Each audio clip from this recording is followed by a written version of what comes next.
眼前的丑小鸭踉踉跄跄滑到了水里，任凭父母百般劝说，小天鹅怎么也不肯下岸游泳。面对如此叛逆的孩子，黑天鹅夫妇气得脸都红了。可为什么这只小天鹅不喜欢水呢？原来几个月前，黑天鹅妈妈在野外生下一窝天鹅宝宝。刚出生的小天鹅十分可爱，毛茸茸的样子快要萌化了。不久后，小天鹅跟随父母来到了公园街道。天鹅在生完宝宝后，一般都会进行漫长的迁徙。由于小天鹅刚出生不久，望着深不见底的湖面，它们显得有些胆怯。黑天鹅妈妈在水里不断鼓励孩子们，可小天鹅却一直犹豫不决。只有一只胆大的率先跳进了水里。黑天鹅夫妇也很无奈，养了这么多届孩子，就属这一届胆子最小。在黑天鹅妈妈苦口婆心的教育下，一只只小天鹅都纷纷开始尝试下水。为了这群孩子，黑天鹅夫妇也是操碎了心。最终，小天鹅都跳进了湖里，唯独最后一只却始终不肯下来。黑天鹅爸爸气得直接带着孩子们游走了，但此时天鹅妈妈却停了下来。虽然孩子不争气，但作为母亲，她不会抛下任何一个孩子。此时觉得母爱伟大的扣666。不一会儿，天鹅爸爸又游了回来。哪个父母会抛弃孩子呢？天鹅夫妇就这样边走边引导孩子下水。可倔强的小天鹅像个走地鸡一样，怎么也不肯跳进湖里。就这样，双方一直耗了一个上午。最后，黑天鹅妈妈只能让它骑到自己背上，其他孩子则紧紧围绕在妈妈的身边。眼前这一幕多么温馨和美好啊！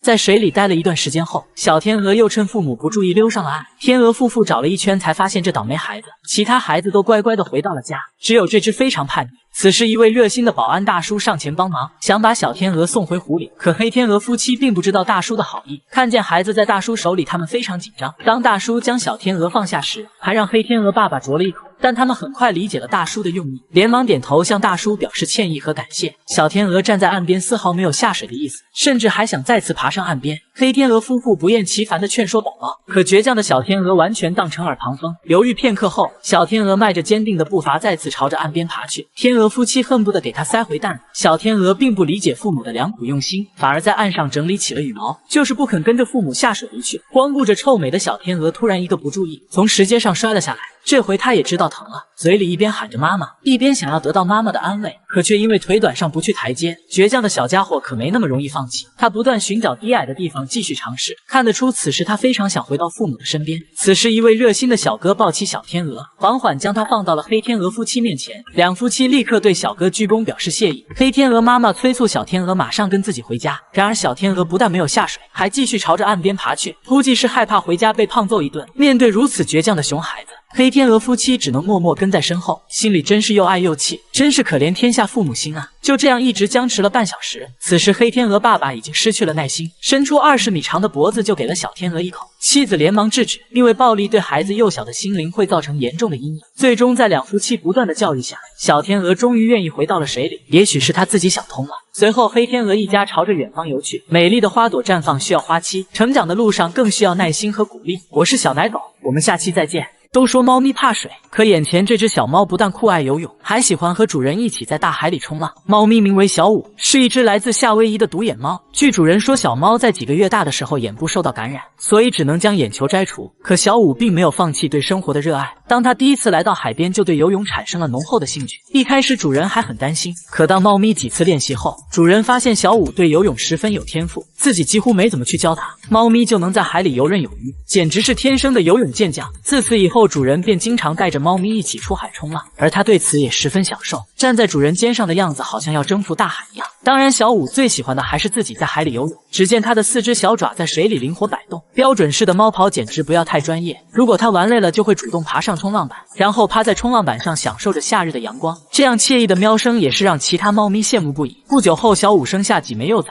令人感到不可思议的是，刚出生1个月大的小猫也学会了游泳，难不成是血脉传承？别看小猫个头不大，但在游泳的时候速度却一点也不慢。新主人对猫咪也是特别喜爱，时常带着它来海边散步。如果看见主人跑去海里，它也会赶紧游过去。这样乖巧懂事的猫咪，谁能不爱呢？也许真的是一方水土养一方猫。你家的猫咪会游泳吗？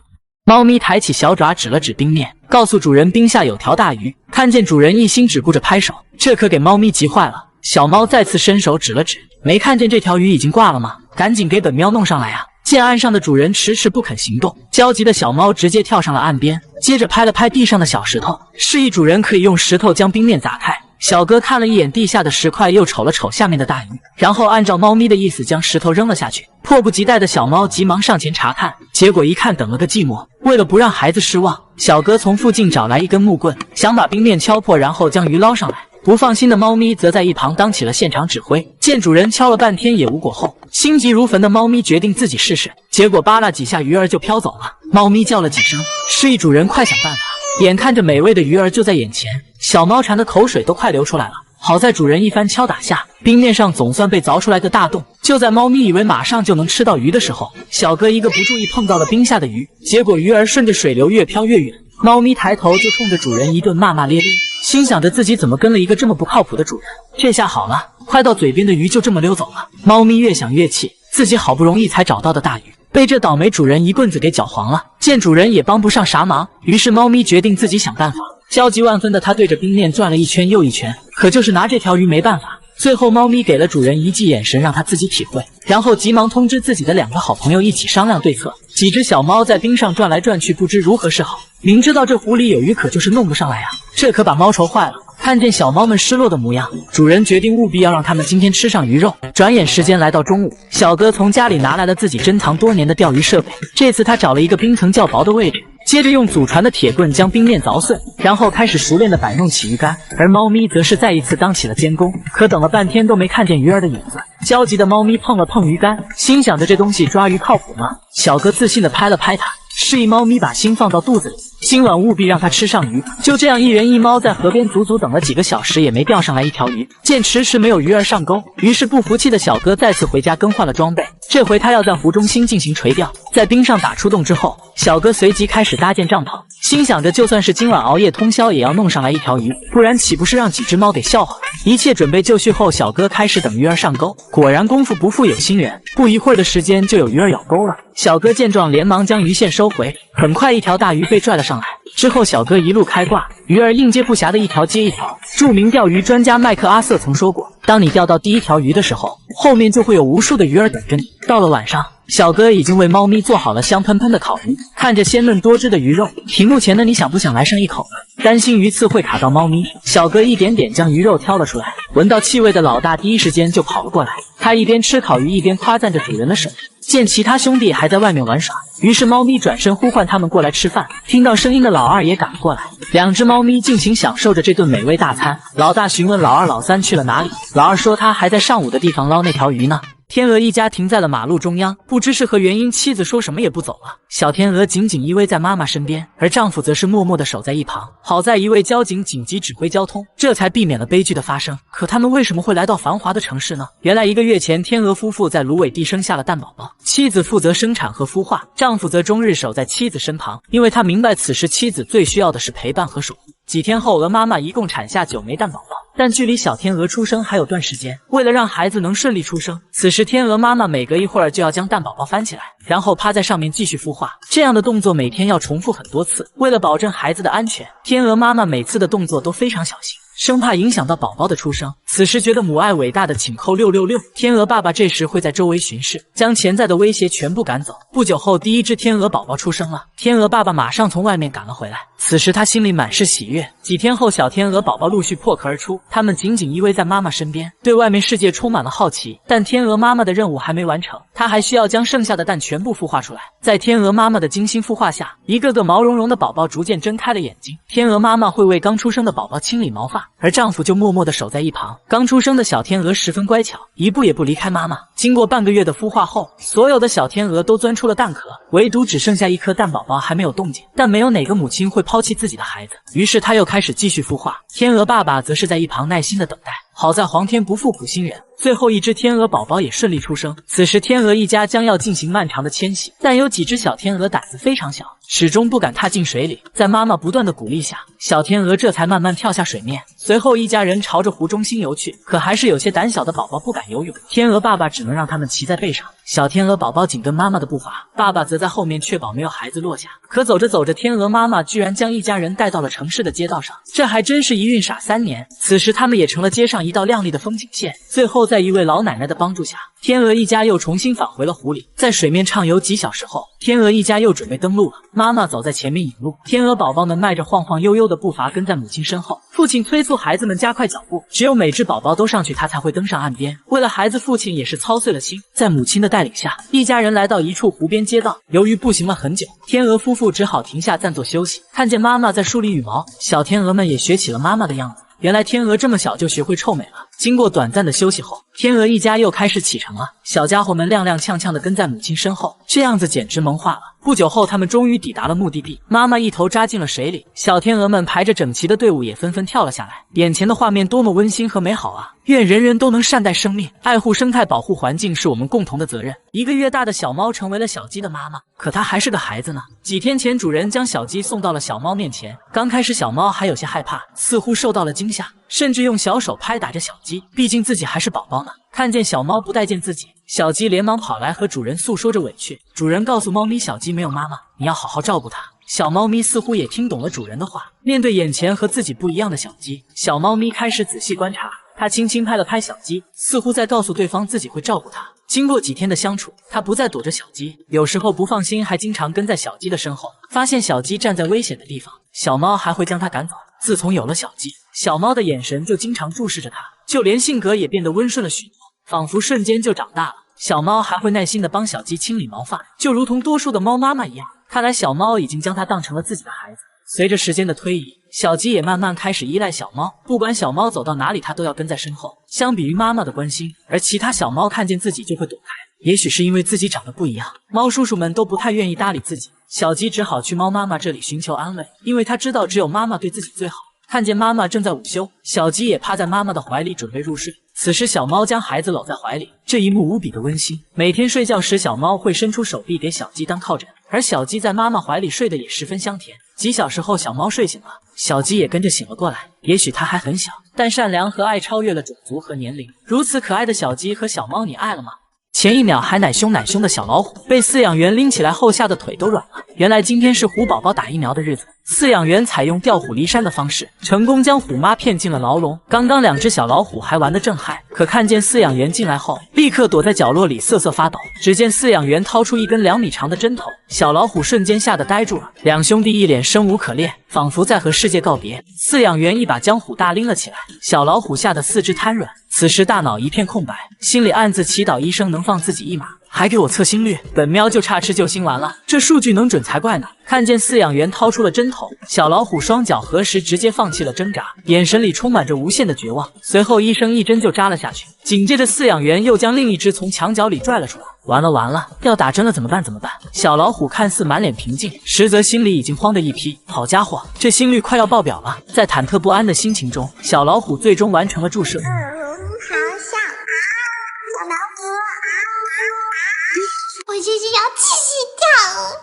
被饲养员套路的虎妈一直骂骂咧咧，等人们全部撤离后，虎妈才被放了出来。看见孩子们都平安无事，她悬着的心也跟着落下。可小老虎连忙跑来和妈妈告状，他们今天拿那么长的针扎我。小老虎腿还是软的，顺着妈妈的身体就滑了下去，搞得虎妈也是一脸蒙圈。不久后，小老虎迎来了第一次接触外界的机会，虎妈率先走了出来，可虎宝宝却有点害怕。最终在妈妈的鼓励下，小老虎才敢踏出家门口。由于天气炎热，虎妈忍不住跳进水里来降温。看到妈妈在水里游泳，2只小老虎瞬间来了兴致，可能心情过于激动，小老虎一脚踩空，直接摔了下去，好在掉进了水位不深的区域。此时虎妈被吓了一跳，赶紧把孩子叼上岸。为了防止意外发生，她将2个孩子带到了家门口。可一转眼的功夫，虎大又跑了下来，虎妈只好将他再次叼走。结果虎大刚被叼走，虎二又跑了过来，只好又跑去把他从水里拽上来。整个1下午的时间，虎妈都在叼孩子，这2只四脚兽可把他累得不轻。但即使孩子们再怎么调皮，2兄弟始终是妈妈的宝贝。相信在虎妈的精心照顾下，小老虎很快就能成为森林之王。保护野生动物是我们共同的责任。地板上钻出一只小奶猫，紧接着又探出一个小脑袋。这是地板里长猫了吗？原来流浪猫一家生活在幼儿园的地板下，每天与人们斗智斗勇，直到2个月后才将这一家子翻出来。这还真是藏猫猫的高手啊！每当小朋友朋友们上课时，猫妈妈就会带着孩子出来透风。这群颜值超高的猫咪立马吸引了小朋友的注意力，发现被人围观，小猫们迅速地跑回了地下，猫妈妈则留在最后，确保自己的宝宝安全撤退。等孩子们都躲起来后，她才钻回了地下。此时猫妈妈并未离开，而是躲在洞口暗中观察，发现四周安静下来后，她又壮胆爬了上来，看到外面没有危险，孩子们也都跟了上来。猫妈妈也知道这是人家地盘，因此非常谨慎，只有在小朋友们不在的时候，小猫们才能晒晒太阳，舒展一下筋骨。突然小猫听到了异响，原来是小朋友吃完饭回来了，吓得小猫们慌忙四处逃窜。可流浪猫一家为什么会生活在幼儿园的地板下呢？一位经常喂养这只流浪猫的小姐姐告诉我们，猫咪的上一窝幼崽都去了喵星，她之所以带着孩子生活在地下，大概是觉得这里比较安全。可她是如何进入地板下的呢？通过调取监控发现，猫咪是从外面的墙洞闯进幼儿园的。发现室内没人时，它也会通过窗户进去喂养小猫。随后人们将地板撬开，发现猫咪一家生活在低矮的空间里，不远处还能清晰地看见动物羽毛和吃剩的鱼骨头。这里空间狭小，四周无光，虽然环境恶劣，但在妈妈心里，一家能平平安安才是最重要的。每天等小朋友放学后，空荡荡的幼儿园就成了猫咪的乐园。只见它先探出小脑袋观察，360度全方位进行扫描，确定周围没人后，猫咪才敢从地板下钻出来。在地上反复巡视一圈，发现没有危险，猫妈妈连忙呼唤孩子们赶快出来。听到妈妈的呼唤，小猫们一个个高兴地跳了上来。此时这里成了他们的私人游乐场，一只小猫好奇地玩起了滑梯，而另一边的小猫开始练习足球。小猫们蹦蹦跳跳玩得不亦乐乎，只有夜晚才是他们欢乐的天堂。但幸福的时光总是短暂的，不久后天亮了，小猫们恋恋不舍地逐一回到了地下。由于长期生活在阴暗潮湿的环境里，几只小猫的眼睛已经受到感染。此时的救援已经刻不容缓，救援人员在赶到现场后立刻开展行动。由于小猫在地板下很难捕捉，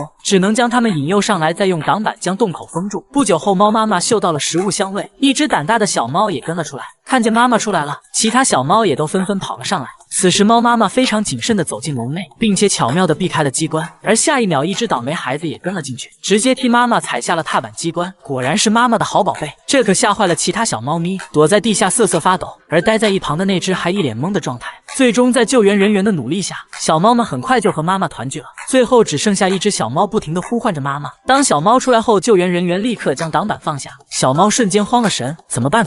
这下回不去了。救援人员第一时间跑了过去，用毛巾将小猫送回了笼内。随后他们被送往了宠物医院。好在经过一系列检查后，发现一家人都很健康，只是眼睛有点感染，医生为他们滴上了消炎药，估计很快便能痊愈。相信不久后流浪猫一家都能过上衣食无忧的生活，愿每个流浪生命都能被温柔以待。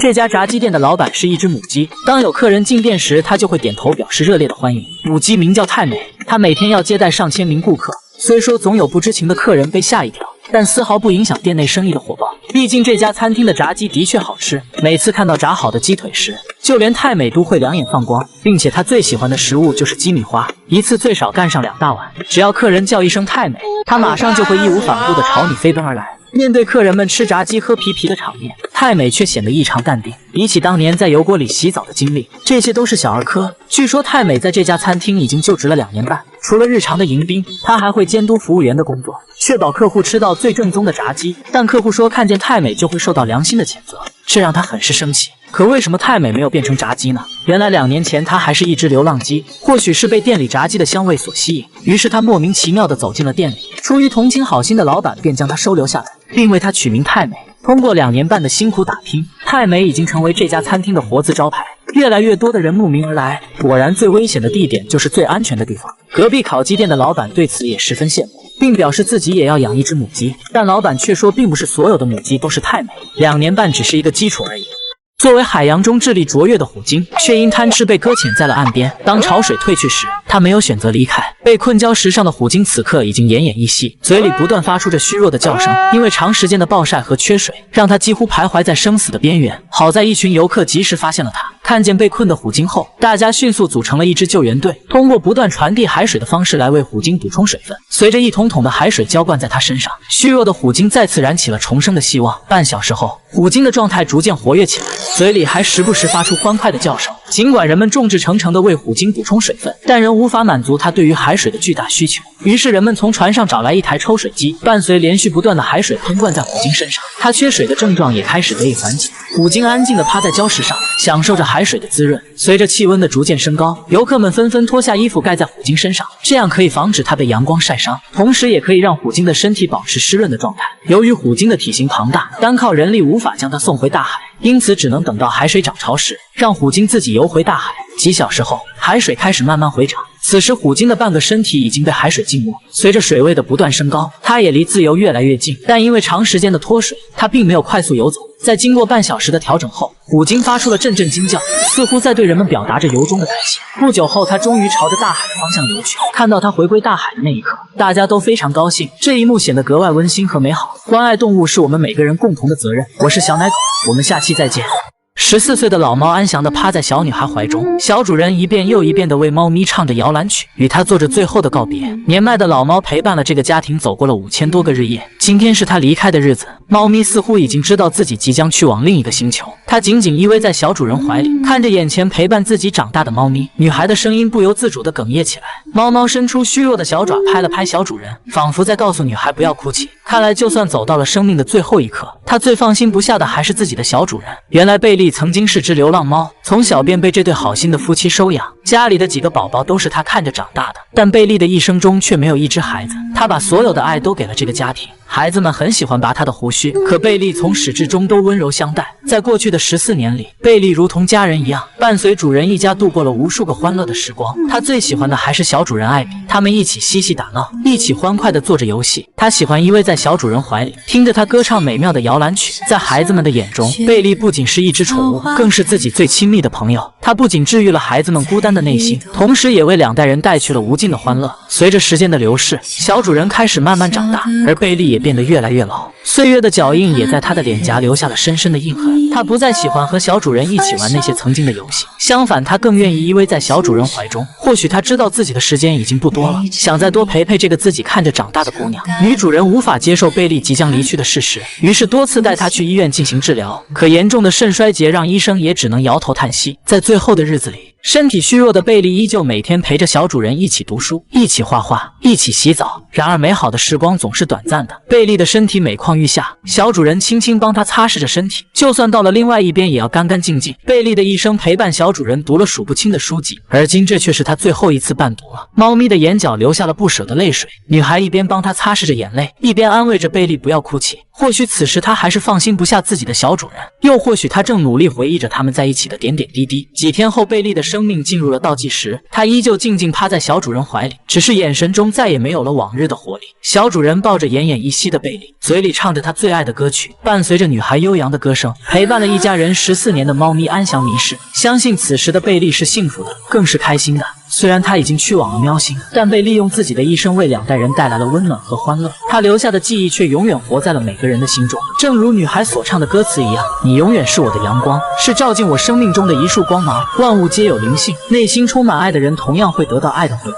我是小奶狗，我们下期再见。这头公牛发疯似的追赶一辆货车，只因车上的母牛即将被送往屠宰场。望着身后紧追不舍的公牛，主人无奈只能暂时将车子停下。公牛缓缓走到母牛面前，嘴里不断发出撕心裂肺般的吼叫，仿佛是在和母牛诉说着不舍的离别。突然，公牛转身朝着车内望去，他苦苦哀求着主人，眼神中似乎在祈求主人不要将母牛拉走。但主人始终不为所动，毕竟牲畜养大之后就是要卖掉的，况且买家已经支付了定金。很快，主人启动车子朝着屠宰场的方向驶去，可没曾想倔强的公牛又一次追了上来。面对穷追不舍的公牛，主人只好又一次将车子停下。焦急的公牛对着车子转了一圈又一圈，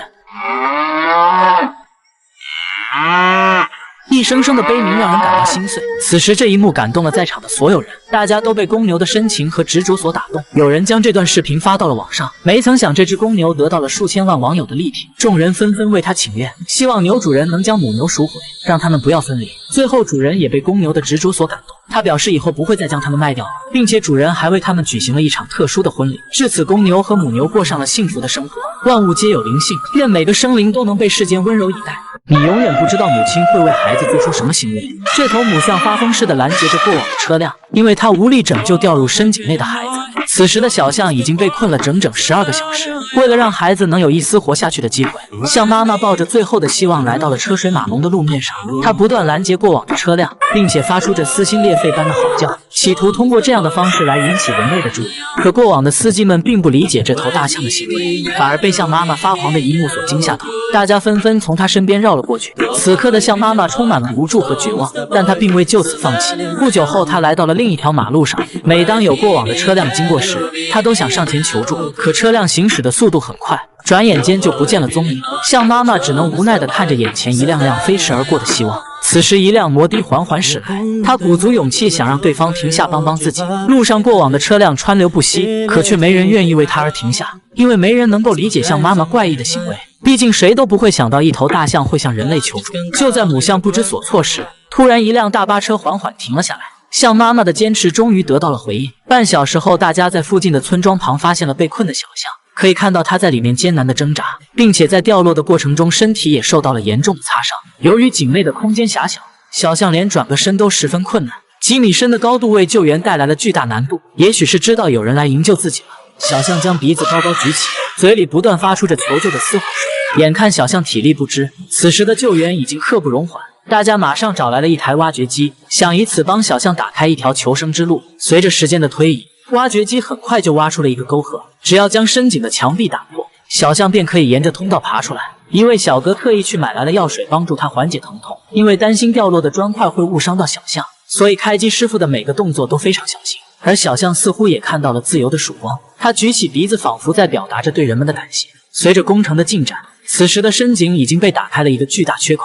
小象伸出鼻子，试图想借力攀爬上去，但很明显这个高度让他只能望而却步。开机师傅继续挖掘，聪明的小象也十分配合救援工作，直接将身体转了过去。几分钟后，墙壁的高度已经和小象基本持平，他终于顺利地爬出了深井，沿着已经挖好的沟壑慢慢走上来。这一刻，他再次获得了新生。母爱伟大，愿世上所有母亲都能平安健康。家里养了只会抓鱼的狗，每天抓的鱼多到吃不完。只见它纵身一跃，扑通跳进了水里。没一会儿的功夫，狗狗的嘴里已经多了一条鱼。主人告诉我们，小黑特别喜欢抓鱼，像这么大的鱼，它一会儿就能抓上满满一桶。但奇怪的是，自家的狗狗并不喜欢吃鱼，每次抓上来鱼后，小黑都会把鱼丢到岸边，等待主人拾起来。而它的捕鱼经验也是相当丰富，一双灵活的爪子配合锋利的牙齿，仅需几秒的时间便能轻松捕获一条大鱼。但小黑却并不喜欢吃鱼，这仅仅是他的业余爱好。狗狗神奇的抓鱼技术让一旁的钓鱼小哥很是羡慕。小哥说自己钓一条鱼的时间，他都可以抓一桶了。大姐告诉我们，小黑对抓鱼情有独钟，尤其是看见有人在河边钓鱼，他更是急得不行。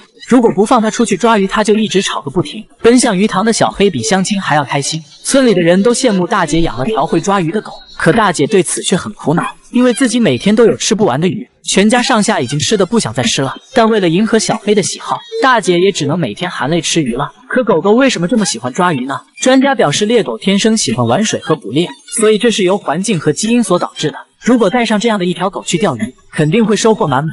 猫来财，狗来福。披萨店一大早就迎来了一对小情侣，恭喜老板发大财，给口吃的行不行？店主邀请他们进来。狗狗看了一眼干净的地板，两只小爪刚跨进去，却马上又羞涩地收了回来，因为怕弄脏店里的地板，他们选择在店外等候。风餐露宿的生活并没有让他们忘记礼貌与尊重。几天前，一场鹅毛大雪飘落人间，刺骨的寒风冻得奥斯卡瑟瑟发抖。除了寒冷，更难熬的是十足的饥饿感。望着妻子饿了2天的眼神，奥斯卡摸了摸妻子的狗头，对不起，跟着我受苦了。言语间充满了安慰和关心。他告诉妻子自己有办法了。随后，他带妻子来到了一家披萨店。很不巧，披萨店没有营业，可他们并未就此离开，而是蹲在门口期盼店家能赏口饭。随着夜幕降临，他们只好在街边度过漫漫长夜。第二天，夫妻2个早早来到了店门口。店主询问他们有何贵干，两只狗狗默不作声，眼神却一直望着店主。从他们的眼神中，老板看出了狗狗的诉求。店主让他们稍等片刻，随后端出2大盆狗粮。此时天上再次飘起了雪花，但这一刻他们是幸福的。奥斯卡终于带着妻子吃了顿饱饭，接着就出现了视频开头的一幕。因为担心把老板地板弄脏，懂事的狗狗最终选择待在门外。此时喜欢狗狗的请扣666。从此以后，披萨店门前多了2只流浪狗夫妻，他们一起睡觉，吃饱了一起打个哈欠，就连动作也出奇般一致，偶尔还会满大街撒一波狗粮，堪称狗界中的模范夫妻。老板说自己只是为了他们一次，没想到他们居然不走了。每天打开店门就能看见他们蹲在门外，而且还一本正经地盯着自己。平时不管店主走到哪里，他们都要跟着。在流浪狗夫妻心里，